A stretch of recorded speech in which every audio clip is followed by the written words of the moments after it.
back to Face to Face dito sa TV5.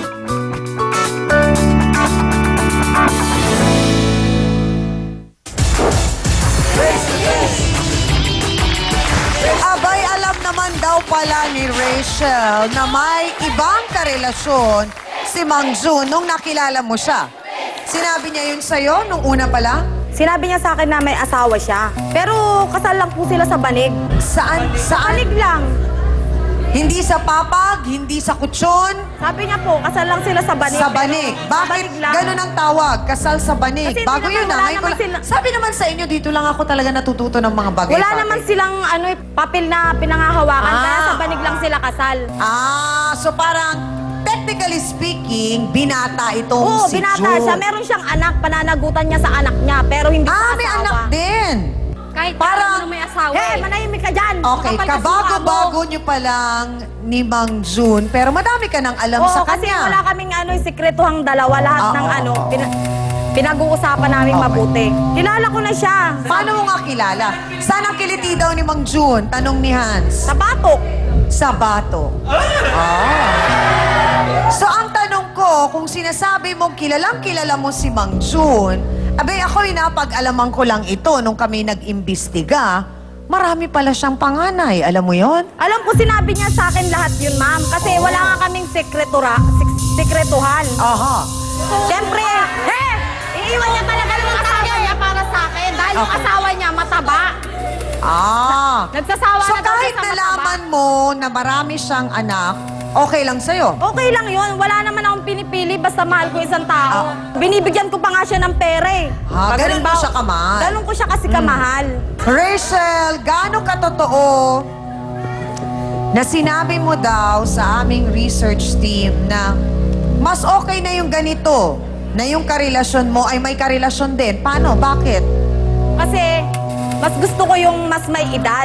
Kasi Aha. kung may mas edad, alam ko, dalawa lang kami sa buhay niya. Ay kung binata, mas marami, di ba? Kaya mas gusto kong mahalin yung may edad at may asawa. At least alam kong dalawa lang kami sa buhay niya, di ba?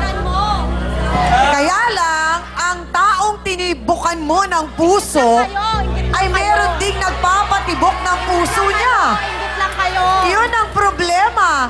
Abay dahil eto na ang kailangan paghandaan mo, matagal na raw niyang inaabangan.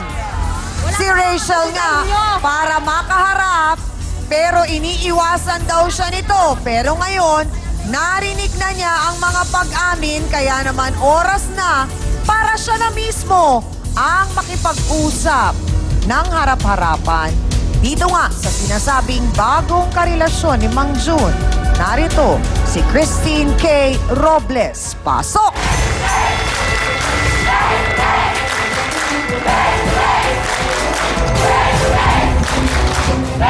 Sandali lang! Pakihawakan! Bakit? Kay diretsa ang tanong, kilala mo si Rachel? Hindi po, sa mukha lang. Alam mong may relasyon Kasi- sila ni June? O ikaw, ano ka naman? Tinik! Na, kahit payatot mataba naman puso. Hoy, wala ka kayo, wala ka nito! Kaya nga nagustuhan. O ikaw, wala ka niyan eh! Diretsa ang tanong! Wala ka! Taba ka kasi! Okay. Kahit nagsasawa na siya. Diretsa ang Langis tanong, mo. matagal mo na raw alam na meron silang relasyon ni June. Totoo ba yon? Hindi ko po alam yon. Walang sinabi si June? Wala po, hindi siya umaamin. Hindi umamin. Pero eto, umaamin na. Siyempre, mahal ko asawa mo eh. Hindi naman kayo kasal eh. Kasal lang kayo sa banig. Hoy, kahit kami hindi kasal, may anak kami. Kahit na, hindi pa. Kaya ko rin magpaanak sa asawa.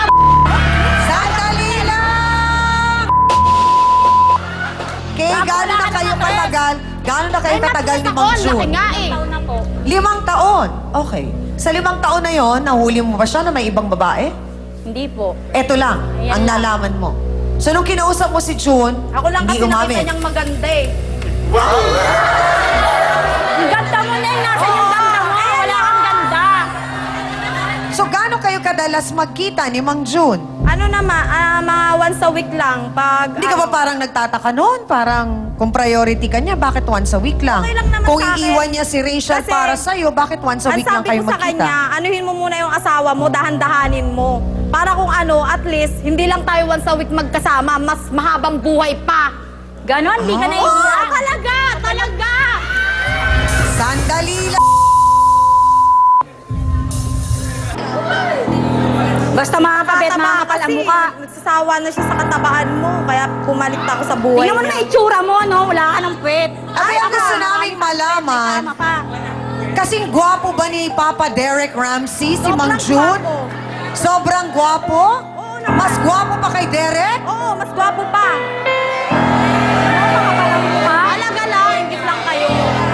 Parang hindi naniniwala yung mga kasawsawan natin sa pula. Siyang parang mahirap namang makahanap pa ng lalaking mas gagwapo pa kay Derek. Naku, pero na-in love kasi. Siyempre, pag in love ka, ganun talaga ang tingin mo. O ano ang tanong nyo sa ating mga bisita ngayon? Ano yan? Alam mo, kahit kasal sila sa banig, may sinisira kang relasyon. Ah, ganon? Kaya dapat, isaksak mo sa utak mo, kahit may karelasyon siya, kabit ka pa rin kahit hindi sila kasal. Sorry, wala akong Ganun hindi ba ako yun? nakikinig. Wala Sino akong pa may gustong narinig. sabihin? Nanay, ano po yon? Ikaw, yung mag-asawa, hayaan mo na lang sila. Ikaw, medyo bata-bata ka pa naman, humanap ka na lang ng iba. Wala na akong makikita kundi siya lang mahal ko eh. Mata mo, girl! Hindi yung ilong! Idilat mo yung mata mo! Dilat na! Rachel, bakit mo nasabi na wala ka ng ibang makikitang lalaki na pwedeng magmahal sa'yo, kundi si Mang June lang? Eh, napakaganda mo. Kasi mahirap din maghanap eh. Oh, sabi nga nila, don't look for happiness, let happiness look for you. Siya na lang po, kasi at least, Matol ka sa walang sabi. Madami pa. mas masarap kasi yung may sabit eh. Masarap Sanay ka kasi. magmahal. Kaya ganon, sanay ka. Hindi kaya parang may naging experiensya ka ba? Wala, may naging experience po ako dati na Binata. boyfriend ako ng binata. Hindi ko alam. May 10 pa pala akong kaagaw.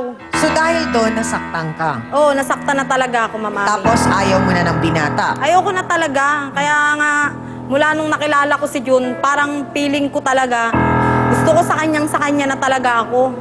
Pero pinangakuan si Kay na siya na ang una at huling mamahalin. Pangako lang naman yun, napapako naman yun eh. Oh, mga kasawsawan! Tignan mo, pinangakuan Bumoto nga siya. kayo. So, Hindi sino naman ba? ako- Yung pinangakuan? O yung sabi na, pagpangako, napapako naman daw. Kakaiba ang confidence level ng ating mga bisita ngayon, ha? Lalo na yung sa pula. Confident siya na, ano kung pilangakuan ka? Ang punto naman nung nasa puti, abay, may anak naman sa akin yun. Mano ba naman, hindi ba? Kaya ang tanong, abay, na kanino ang simpatsya nyo? Magboto hands nga tayo. Go!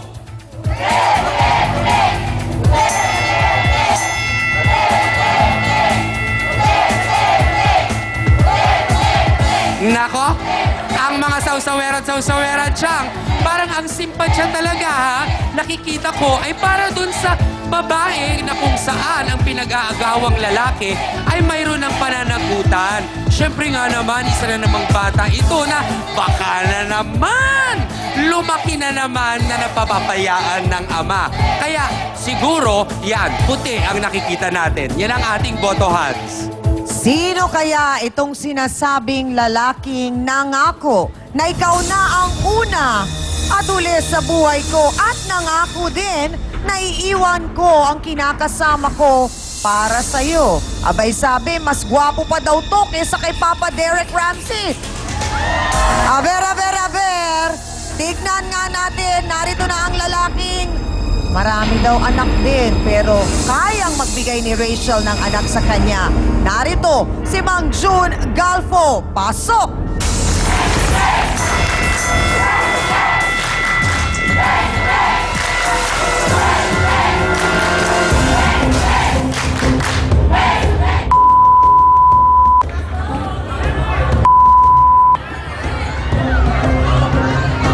Magsama kayo nung mas marami pa ako makahanap na mas gwapo sa'yo. Hindi ka lang. Diretsa ang tanong, Mang Mang June, mas gwapo po ba kayo kaysa kay Papa Derek? Sabi po nila. Sabi nila? Oh! Pinangakuan niyo po ba si Kay na siya na ang una at huling mamahalin ninyo? Opo. Anyari, may Rachel. Hindi, gano'n naman po talaga eh. Ka ng mga babae. Paano pong ganun talaga? Siyempre, mas Naawa maganda sa ako anak sa'yo. mo. Yung pinalit mo sa akin, na mo nga. Mas ka. Wala kang peba, ikaw. Wala ka ng Enzo, puwet. malaki naman ang puso ko. Puso mo, asa yung puso mo? Wala kang puso. Diretsang tanong, Kaya kung may puso ka, Ma'am maawa ka sa anak June. namin. Ang puso ko nasa asawa mo, wala Bakit sa po anak. ninyo Yeah. pinangako, Rachel, naiiwan niyo si Kay para sa kanya? Gano'n lang po talaga dahil siyempre nanunuyo eh. Oh! Sama kayong dalawa. Nanunuyo. So, ibig sabihin, may mga pagpaplano kayong panloloko sa kanilang dalawa. So, ibig sabihin, ang mas pinapahalagahan niyo po ay ang sarili ninyong damdamin. Tama po ba ako? Ha? Gano'n po. Ala, naku Rachel, sana pinakinggan mong mabuti ang mga binitawang payag na yun ni Mang June. Kagulat-gulat yun para sa amin, pero parang hindi niya narinig. Sa pagbabalik, uulitin natin ang mga yon. Abangan po ninyo.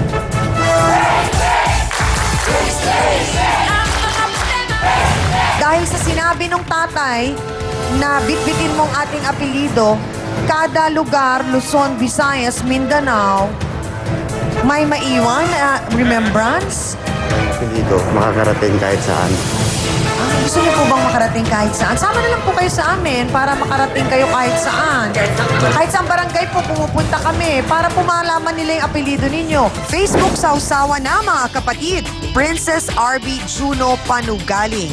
Good morning, Chang Ami. Face to Face is really number 1 dito po sa Bacolod. Chang, araw-araw, napakaganda ng mga episodes. Iba-iba po ang matututunan at maraming aral ang aming nakukuha sa mga payo ng trio at sa inyo. Happy 2nd anniversary po pala at naway tumagal ang show ninyo. More blessings to come and God bless us all. At pakigreet na nga po pala ang Legaspi family, lalo na si Tita Maribel from Princess RB. Thank you so much, Chang.